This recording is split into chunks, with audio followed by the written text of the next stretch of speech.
Good morning student. आइए आज हम पढ़ते हैं पाठ 16 नदी के रास्ते। बच्चों, इसके कवि हैं बाल कृष्ण राव। सबसे पहले हम पाठ परिचय पढ़ेंगे। पाठ परिचय क्या है? जीवन में आगे बढ़ने के लिए मनुष्य की इच्छा शक्ति अधिक महत्वपूर्ण है या परिस्थितियाँ? ये प्रश्न सदियों से मन में उठता रहा है। अपने लक्ष्य तक पहुंचने का सारा श्रेय नदी को ही मिलना चाहिए या ऊंची नीची भूमि उसे उनके लक्ष्य तक पहुंचाती है? इस प्रश्न का संभावित उत्तर पाठकों के मन मस्तिष्क को सोचने के लिए मजबूर करता है।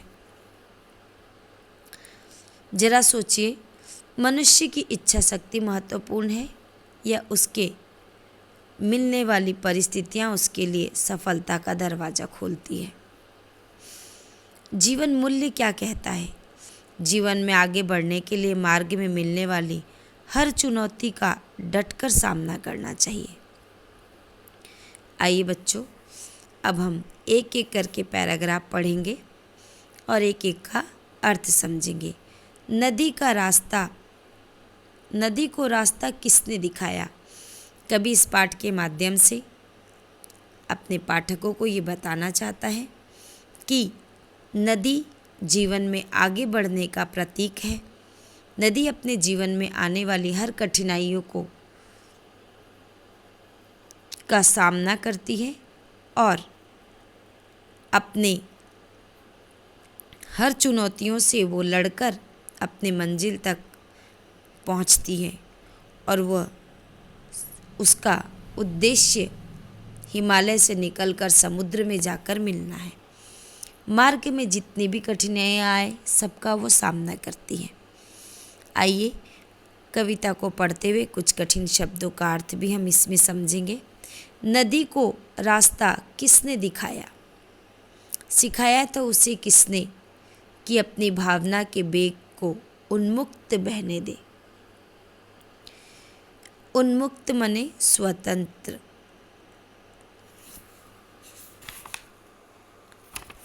अब देखिए, कवि यहाँ प्रश्न करता है और पूछता है कि नदी को रास्ता किसने दिखाया? जो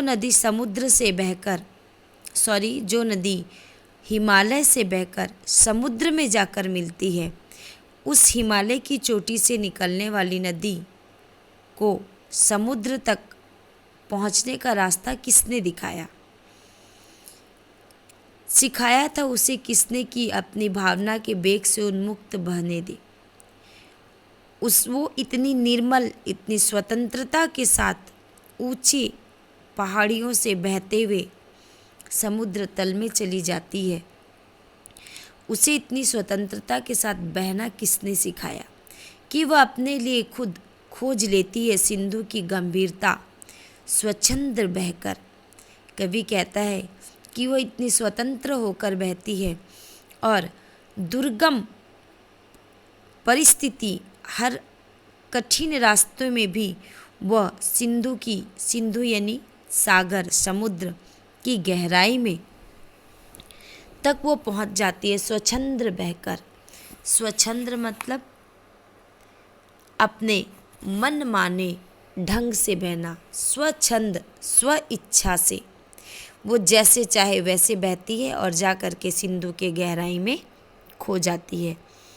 इसे हम पूछते आए युगों से। कवि कहते हैं कि नदी से ये प्रश्न हम युगों से पूछते आ रहे हैं और सुनते भी युगों से आ रहे उत्तर नदी का। और कहते हैं हमने जब भी नदी से ये प्रश्न किया, नदी ने हमें यही उत्तर दिया, मुझे कोई कभी आया नहीं था राह दिखाने। कवि कहते हैं कि नदी से मैंने जब भी ये प्रश्न किया कि ये बताओ कि तुम कैसे पहुंच जाती हो, तुम्हें रास्ता किसने दिखाया, तो नदी का उत्तर यही होता है कि मुझे कभी किसी ने कोई रास्ता नहीं दिखलाया, मुझे कभी किसी ने कोई मार्ग नहीं बताया, बनाया मार्ग मैंने आप ही अपना। मैं अपने मंजिल तक पहुंचने का रास्ता स्वयं बनाई हूँ।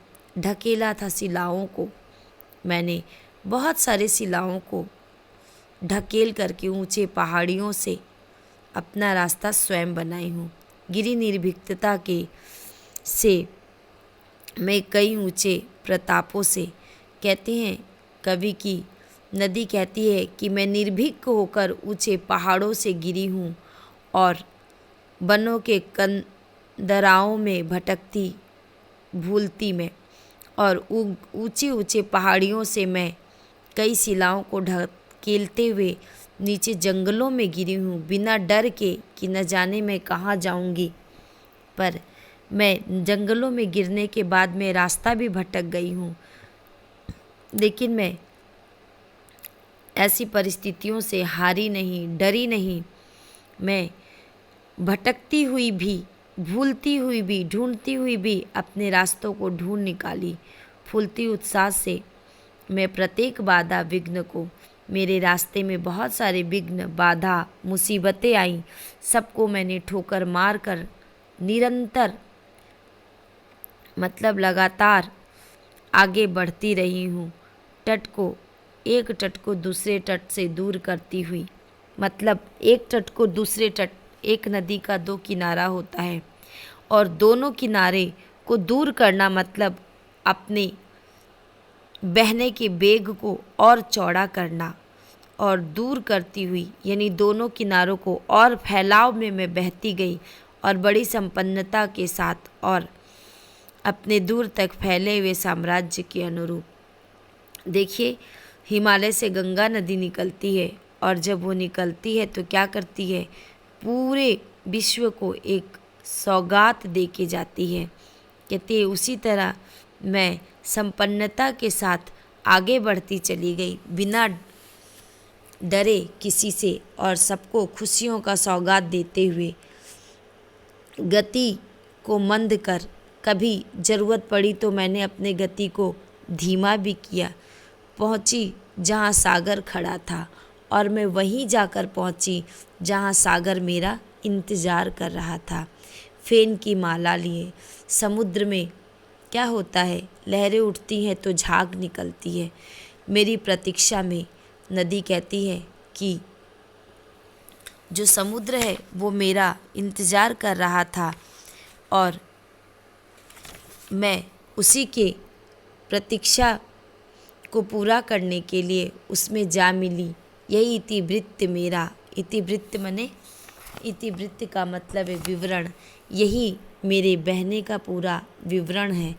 मार्ग मैंने आप ही अपना बनाया था, मगर भूमि का दावा कि उसने ही बताया था नदी को मार्ग। अब देखिए यहाँ पर कवि क्या कहता है कि नदी कहती है कि मैंने अपना मार्ग स्वयं बनाया था, लेकिन भूमि ये दावा करती है कि नहीं, नदी को मैंने रास्ता दिखाया, उसने ही चलाया था नदी को। फिर कहती है नदी कि भूमि मुझसे दावा करती है कि मैंने ही तुम्हें चलाया था, जहाँ जैसे जिधर चाहा शिलाएं सामने कर दी, जब मैंने जैसा चाहा वैसे तुम्हें नचाया, कभी शिलाएं तुम्हारे सामने रख दी, जहाँ वह चाहती थी रास्ता बदले नदी, जरा बाएं मुड़े या दाहिने होकर निकल जाए, स्वयं नीची हुई गति के नदी के वेग लाने के लिए वह समतल।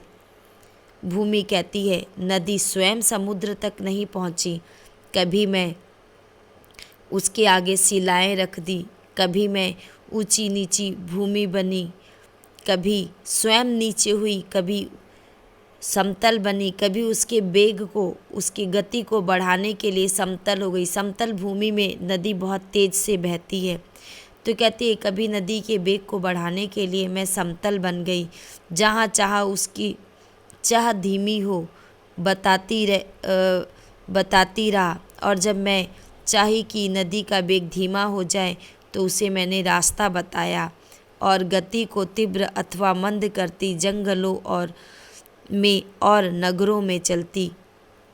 भूमि कहती है कि मैं चाहती तो मैं अपने मन से नदी की गति को कभी धीमा करती, कभी मंद करती, कभी जंगलों से होके गुजरती, कभी नगरों के बीच से गुजरती, ले गई भोली नदी को भूमि सागर तक। और कहती हैं कि ये जो भोली भाली नदी है, इसने ही सागर में ले जाकर के नदी को मिलाया। किधर है सत्य मन के बेग ने, परिवेश को अपना सबलता से झुकाकर रास्ता अपना निकाला था। कहते हैं कि कोई बता दे कि सत्य क्या है, कि नदी का मन की इच्छा शक्ति उसे समुद्र तक ले गई रास्ता अपना निकालने के लिए, कि मन के बेग को बहना पड़ा बेबस, जिधर परिवेश ने झुककर स्वयं ही राह दे दी थी। किधर है सत्य। कभी कहते हैं कि क्या कोई इस सत्य को बता पाएगा कि नदी किस तरह से समुद्र में जाके मिली। नदी स्वयं अपनी इच्छा से जाके मिली या परिस्थितियों ने उसके लिए ऐसे ऐसे मार्ग बनाए कि वो सीधा जा कर के समुद्र में मिल गई। बच्चों, पाठ तो देखने में बड़ा आसान है, लेकिन इसका जीवन मूल्य बहुत ही सोचने वाली है। कवि कहना क्या चाहता है इस पाठ के माध्यम से, कि आप अपने जीवन में जब सफल होते हैं तो सफलता का श्रेय किसे देते हैं। आप अपनी इच्छा शक्ति को सफलता का श्रेय देते हैं, या फिर उनको श्रेय देना चाहते हैं जो आपके जीवन में ऐसी परिस्थितियों को जन्म देते हैं जो आपको सफल बनाने में मदद करती है। ये प्रश्न आज भी कवि पाठकों से करता है और नदी से के माध्यम से ये बताना चाहता है कि हमारे जीवन का मूल्य उद्देश्य क्या होना चाहिए। हमारे इस कविता के माध्यम से कवि जीवन मूल्य को बताना चाहता है कि हमारा जीवन मूल्य क्या है, कि हमें नदी की तरह हमेशा आगे बढ़ते रहना चाहिए। हमारे जीवन में चाहे जितनी भी कठिन से कठिन चुनौती क्यों न हो, हमें उनका डटकर मुकाबला करना चाहिए। धन्यवाद बच्चों।